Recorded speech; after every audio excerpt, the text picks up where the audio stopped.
Hi everybody, welcome back to the Claremont Classic Garage.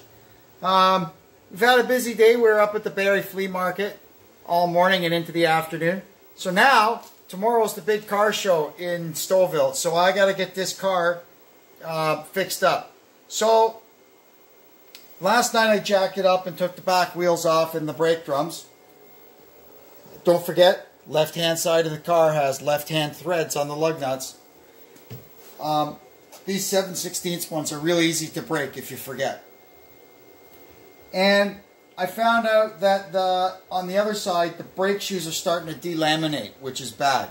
But lucky for me, somewhere along the line, I bought front and rear shoes and wheel cylinders and flex hoses. I got a complete brake job ready to go in anticipation of this. So what we're going to do now is I'm going to just double check that each side that the wheel cylinders are free, the front and back of them, and that the parking brake works. Alright, so what we're going to do now is check the wheel cylinders, and how I do that is I've put the drum back on the other side, and I'm going to hold one shoe, and Deb is going to push the brake pedal, and we'll see if the other shoe moves, and then we'll switch sides and do the same thing. Okay, go ahead. Push, push, push. Okay, release. So that side works. Okay, push again. That one works. Okay, release. Now what we'll do is we'll put these back together. We'll put the drum on and check the parking brake. Pull the parking brake. This, right? Yeah. Just all the way? Yeah, just give it a yank. Good. Huh? Yeah. Okay, so the parking brake works. Release it. Uh-oh, maybe not. Is the car in park? Take the car out of park. Don't put my foot on the brake? No, you don't have to put your... Now pull the parking brake. Pull it like you mean it. There we go. Okay, yeah, so it's on. Now release it. Good. Okay, so the parking brake locked the wheel and it released the wheel. Now I'm going to run over to the other side and repeat.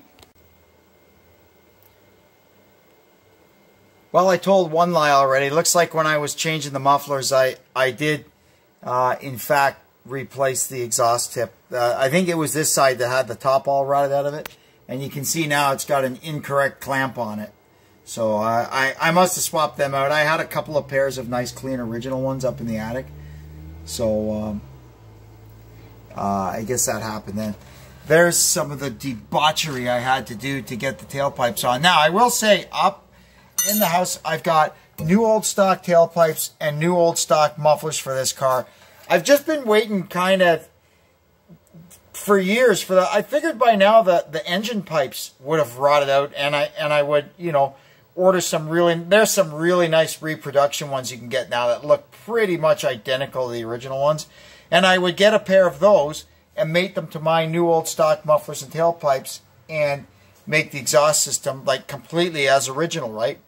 But those old engine pipes are still hanging on, so we wait. It's good enough for now. It's not noisy or nothing. It doesn't leak. It's just kind of ugly to look at. Anyway, we've got the right rear. We've got the brake shoes replaced. It turned out the wheel cylinder, the adjuster, all that stuff was good. It just needed new shoes. You can see here, this one has started disintegrating, and you can see there it's delaminating. These are old, man. I put these shoes on this car when I got it. So they're, you know, 30 years old. You can see this one here has been hot. I do recall maybe one time this side that you can see it's got an original style brake cable, but it's either a new old stock one that I put on or a repop one, because the original one did seize up at some point, and I guess that's the result of it. It messed up the shoes. So anyway, no worries. They can go in the scrapola, and we'll go ahead and reline the other side now, and then we'll move to the front. If I can get the silly camera to turn off. Here's our new brake shoes installed on this side, the left side.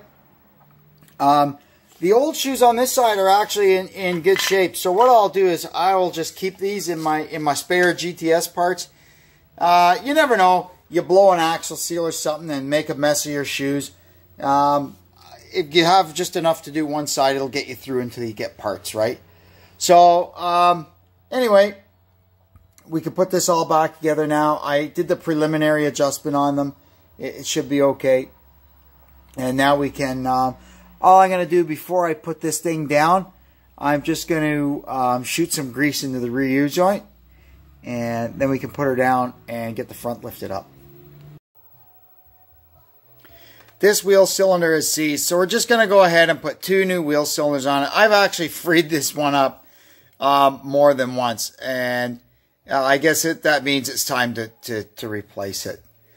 And we'll flush some new brake fluid through it, and it all should be good for the foreseeable future. So unfortunately, to do this job, the way the bolts are, we have to actually take the backing plate off the spindle. And being a Mopar, the backing plate is what holds the knuckle and the steering arm together. And if you just take these bolts and knock them out, the torsion bar will go bling, and stuff will go flying everywhere. So what we're going to do is get our jack, put it under the lower control arm to push up on it. That'll take the load of the torsion bar and allow us to take the backing plate off without everything blowing up in our face. First thing I'm going to do is take the springs and the shoes and everything off. And we have to undo the flex hose from the chassis. So I pulled the backing plate off. I got my new wheel cylinder installed on it. I also put on a new flex hose because, number one, I had them. And number two, these are the original ones. And they seem to be okay, but they are over 50 years old. So, these are also the original wheel cylinders. And I do have new old stock Mopar kits to overhaul them. So if I ever wanted to, I could do these up very nice and put back the original parts. So I'll keep them for now. But honestly, for now, I just want to get the car on the road. And I think what I'll do is, these shoes are starting to get some cracks and stuff in them. They've been on there for 30 years. I've got a new pair of shoes. I'm going to put them on while I'm at it.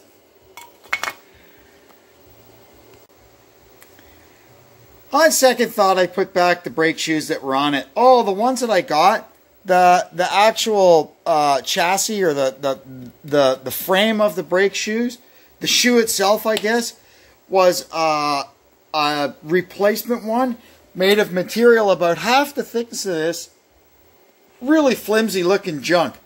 So I've decided to just leave these on. They've lasted this long. We'll try to get a little more life out of them.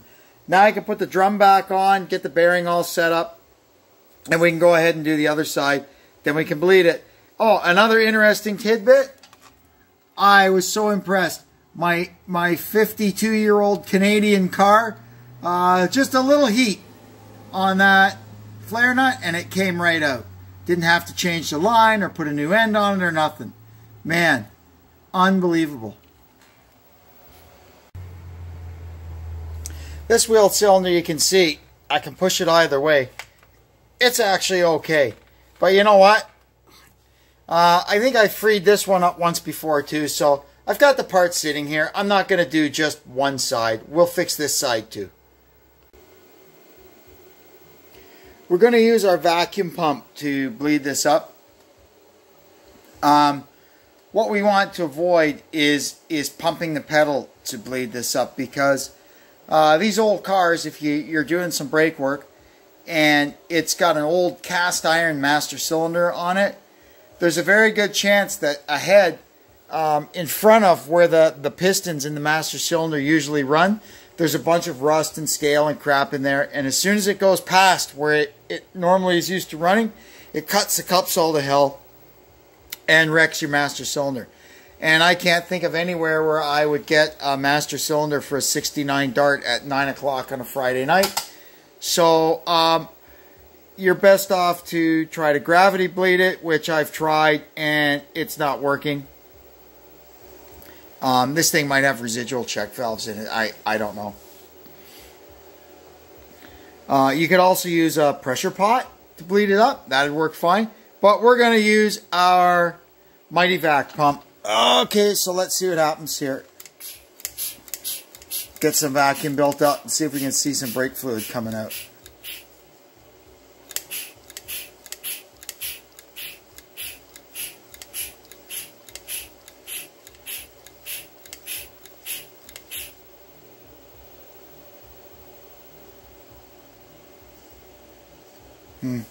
Not much happening. Alright, I'm going to need 2 hands to do this. I'll be back.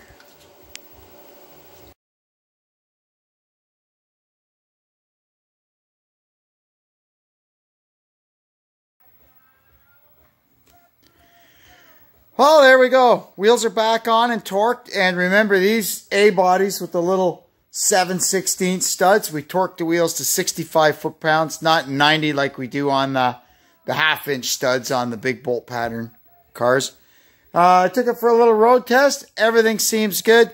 The pedals got a little more throw than I would like, but once the back shoes get worn in and everything gets settled down, I'll get it up and we'll get everything adjusted up good and it'll be a lot better. The seized wheel cylinder on the front would have made the pedal feel a little harder anyway. But yeah, it's all good. I had it in the gravel there, and it easily locked up all 4 tires in the gravel. So we're pretty good.